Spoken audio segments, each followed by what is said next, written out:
Hi. അങ്ങനെ 1.5 വർഷം കഴിഞ്ഞിരിക്കുന്ന യാത്ര. അപ്പോൾ ഇപ്പോൾ ദുബായിലാണ്. യാത്ര ഒരു ചെറിയ പ്രതിസന്ധി ഘട്ടത്തിലൂടെയൊക്കെയാണ് പോകുന്നത്. അത് ഞാൻ പിന്നീട് പറയാം. അപ്പം ഞാനിങ്ങനെ യാത്രയ്ക്ക് ഇറങ്ങുമ്പോൾ ആലോചിക്കുകയാണ്. യാത്രയ്ക്ക് ഇറങ്ങുന്നതിന് മുമ്പ് എനിക്കുണ്ടായിരുന്ന ചില ക്വാളിറ്റി എന്നൊക്കെ ഞാൻ കരുതുന്ന ചില കാര്യങ്ങൾ അതൊക്കെ നഷ്ടപ്പെട്ടു പോയതിനെ പറ്റി. യാത്രയിൽ പോസിറ്റീവായത് മാത്രമല്ല, അത് മറ്റുള്ളവർക്കത് വലിയ സംഭവമായിട്ട് ഒന്നുമില്ല എങ്കിലും അതൊക്കെ മാറേണ്ടി വരുന്നത്. ഏറ്റവും ഭയങ്കരമായിട്ട് മാറ്റം വന്നത് എൻ്റെ ഉറക്കത്തിലാണ്. ഞാൻ ഒറ്റ ഉറക്കം ഉണ്ടായിരുന്ന ഒരാൾ. ടെൻ്റ് അടിച്ച് കിടക്കുമ്പോൾ കാറ്റ്, തണുപ്പ്, മഴ, എപ്പോഴും നമ്മളെ കോൺഷ്യസിൽ തന്നെ സബ് കോൺഷ്യസിൽ തന്നെ എപ്പോഴും ഭയങ്കര വിജിലൻ്റ് ആയിരിക്കും. അതുകൊണ്ട് ചെറിയ അനക്കം വന്നാൽ തന്നെ, ഞാൻ അല്ലെങ്കിലും കിടക്കുമ്പോൾ അങ്ങനെ തന്നെയാണ്. ചെറിയ അനക്കം വന്നാൽ പോലും ഞാൻ അറിയും. എന്നാൽ നന്നായിട്ട് ഉറങ്ങുകയും ചെയ്യുന്ന ഒരാളാണ്. മറ്റേത് പാർട്ടി വരാം, മറ്റേത് അറ്റാക്ക് ചെയ്യാൻ വരാം, വണ്ടി പുറത്തുണ്ട്, അത് പോകുമെന്നുള്ള ഉപബോധത്തിലെ ചിന്തയുണ്ടാകും. ഇതൊക്കെയായിട്ട് ചെറിയ അനക്കം പോലും ഉണർത്തും. അതുമല്ല അവിടെ കിടക്കുമ്പോൾ കാറ്റ് കാരണം ഈ പ്ലാസ്റ്റിക്കിൻ്റെ ആണല്ലോ ടെൻറ്റുകൾ, രണ്ട് മാറ്റുകളുണ്ട്, ടെൻറ്റ് 2 ലെയർ. അപ്പോൾ ഭയങ്കര സൗണ്ടായിരിക്കും. ഉറക്കമേ ഇല്ലാത്ത അവസ്ഥ തന്നെയാണ് സ്ഥിരം. കുറേ കാലം തീരെ ഉറങ്ങാണ്ടിരുന്ന എനിക്ക് കുറേ പ്രശ്നങ്ങളൊക്കെ ഉണ്ടായിരുന്നു.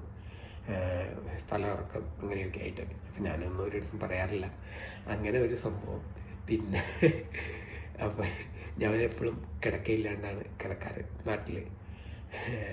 അപ്പോൾ പക്ഷേ പിന്നീട് ഉറക്കാനൊക്കെ ആയിട്ട് ടൗണുകളിലേക്കും ഹോസ്റ്റലുകളിലേക്കും പോകുമ്പോൾ ഹോസ്റ്റലിൽ കിടക്കകളിലായി കിടപ്പ്.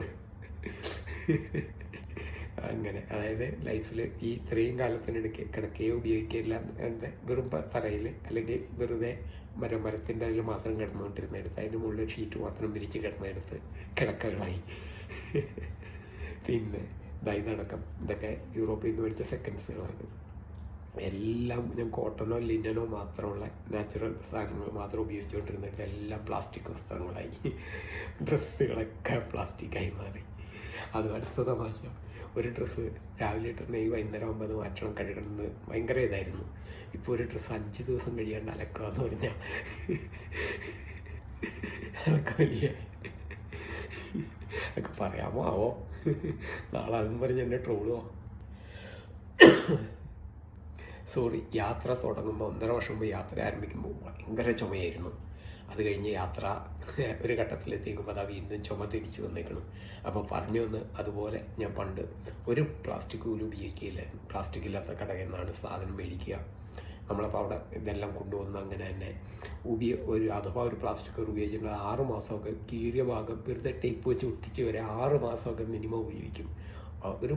എൻ്റെ 6 മാസത്തെ മൊത്തം വേസ്റ്റ് എന്ന് പറഞ്ഞ് പുറത്തേക്ക് പോകുന്നത് നിസ്സാര സാധനങ്ങളേ ഉള്ളൂ. ഫുഡ് വേസ്റ്റ് അല്ലാതെ, അതായത് ബയോ അല്ലാത്ത ഭൂമിക്ക് ഭാരമാവുന്ന വേസ്റ്റുകളൊക്കെ.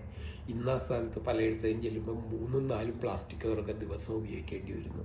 അപ്പം ഞാൻ എൻ്റെ കാര്യത്തിൽ അഭിമാനിച്ചിരുന്നത് ചിലതൊക്കെ അങ്ങനെ നഷ്ടപ്പെട്ടു. അതായത് ശ്രീനിവാസൻ വന്നിട്ട് പറയും, ഞാൻ സംവിധാനം ചെയ്യാതിരുന്ന 100 സിനിമകളാണ്. അതായത് പുള്ളി 2 സിനിമയെ സംവിധാനം ചെയ്തിട്ടുള്ളൂ. അപ്പോൾ മലയാള സിനിമയ്ക്കുള്ള സംഭാവന ചോദിച്ചപ്പോൾ അദ്ദേഹം പറയുന്നത്, ഞാൻ സംവിധാനം ചെയ്യാതിരുന്ന വേസ്റ്റായിട്ടുള്ള ഒരു 100 സിനിമകളുണ്ട്. അതാണ് എനിക്ക് എൻ്റെ മലയാള സിനിമയുടെ സംഭാവന എന്ന് പറഞ്ഞ പോലെ ഞാനെപ്പോഴും പറയാറുണ്ട്. ഞാൻ ഇടാതിരുന്ന ലക്ഷക്കണക്കിന് പ്ലാസ്റ്റിക് കവറുകളുണ്ട്. ഓരോരുത്തരും വന്ന് എടുക്കുക, അപ്പം തന്നെ വലിച്ചെറിയുക, ഇങ്ങനെ അല്ലാതിരുന്ന അതാണ് എൻ്റെ സംഭാവന എന്ന് ഞാൻ സ്വയം അഹങ്കരിച്ചിരുന്നു. പക്ഷേ ഇന്നത് മാറി. ആ അഹങ്കാരവും നഷ്ടപ്പെട്ടു പോയിരിക്കണം. ഇടയ്ക്കിടയ്ക്ക് ചുമ വരുന്നുണ്ട്, ഞാൻ ഇടയ്ക്ക് ഒരു ജസ്റ്റ് ബ്രേക്ക് ചെയ്യുന്നത്. അപ്പോൾ ആ അഭിമാനവും നഷ്ടപ്പെട്ടു പോയിരിക്കണം.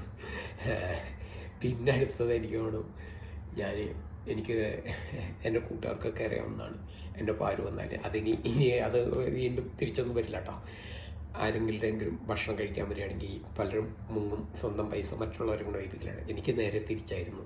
എൻ്റെ പൈസ മറ്റൊരാൾ കൊടുക്കലോ അതുപോലെ ഒപ്പം പോവുകയാണെങ്കിൽ മറ്റൊരാളെ കൊണ്ട് പൈസ കൊടുപ്പിക്കില്ല. എനിക്ക് ഭയങ്കര ബുദ്ധിമുട്ടാണ്. സമ്മതിക്കില്ല. എൻ്റെ പൈസ ഇല്ലെങ്കിൽ ഞാൻ മറ്റൊരാളെ കൊണ്ട് കൊടുക്കാനേ സമ്മതിക്കില്ല. എൻ്റെ പൈസ മാത്രമല്ല അയാളുടെയും കൊടുക്കണമെന്ന് എനിക്ക് ഭയങ്കര നിർബന്ധമാണ്. ഇന്ന സ്ഥാനത്ത് അത് മാറിയിട്ട് എൻ്റെ പൈസ മറ്റുള്ളവരെ കൊണ്ട് എന്നെ സ്ഥിരം വഹിപ്പിക്കലാണ്. ആളുകളുടെ അടുത്ത് പൈസ കഴിയുമ്പോൾ മേടിക്കലും ഒക്കെ. അത് പക്ഷേ സന്തോഷമാണ് കേട്ടോ.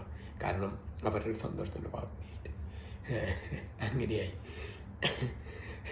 അതുപോലെ ഉറക്കത്തിന് പറഞ്ഞപ്പോഴാണ് പച്ചവെള്ളത്തിൽ, ഞാൻ ഹിമാലയത്തിൽ പോയപ്പോഴും പച്ചവെള്ളത്തിൽ മാത്രം കുളിച്ചിരുന്നു. ഞാനിന്ന് യാദൃശ്യമായിട്ട് യൂറോപ്പിലൊരു സുഹൃത്തിൻ്റെ കുളിക്കാനാണ് ഇപ്പോൾ ചൂടുവെള്ളത്തിൽ കുളി തുടങ്ങിയതാണ്. പിന്നെ ചൂടുവെള്ളത്തിൽ കുളിക്കണതിൻ്റെ കുഴപ്പമുണ്ടാവില്ല എന്നുള്ളതല്ല, ഇപ്പോൾ ചൂടുവെള്ളത്തിലേ എനിക്ക് കുളിക്കാൻ പറ്റുള്ളൂ. അങ്ങനെ അതും കയ്യിൽ നിന്ന് പോയി. അതിനേക്കാളൊക്കെ വലിയ തമാശയുള്ളത്, കൈകൊണ്ട് ഭക്ഷണം കഴിച്ചിട്ട് 1.5 കൊല്ലം കഴിഞ്ഞു. എനിക്ക് സ്പൂണും ഫോർക്കും ചോപ്സ്റ്റിക്കും ഇല്ലാണ്ട് ഇപ്പോൾ കഴിക്കാൻ. അത് അങ്ങനെ അവിടെ ഇരുന്ന് ശീലമായി. കാരണം അതൊക്കെ കൈകൊണ്ട് കഴിക്കലും മറ്റുള്ളവർക്ക് മോശമായിട്ട് കണക്കെടുത്ത് അങ്ങനെ അത് സ്ഥിരം ശീലമായി. ഇപ്പോൾ ഭക്ഷണം കൈകൊണ്ട് നമ്മളറിയാണ്ട് തന്നെയെല്ലാം മാറ്റങ്ങൾ വരുന്നത്. സ്പൂണും ഫോർക്കും ഒക്കെ തന്നെ വേണമെന്നായി.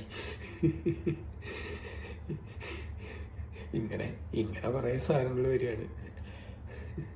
അപ്പോൾ ഇതുപോലെ നിങ്ങളുടെ മാറ്റങ്ങളൊക്കെ ഒന്ന് കേൾക്കാനും ഇതിനെ പറ്റിയുള്ള അഭിപ്രായങ്ങൾ കേൾക്കാനും ട്രോളുകൾ കേൾക്കാനും താല്പര്യം. അപ്പോൾ സന്തോഷം. ബൈ. അങ്ങനെ ദുബായിയോട് ഇന്ന് വിട പറയുന്നു. കുറേ കഥകളുണ്ട്, അധികം പിന്നീട് പറയാം.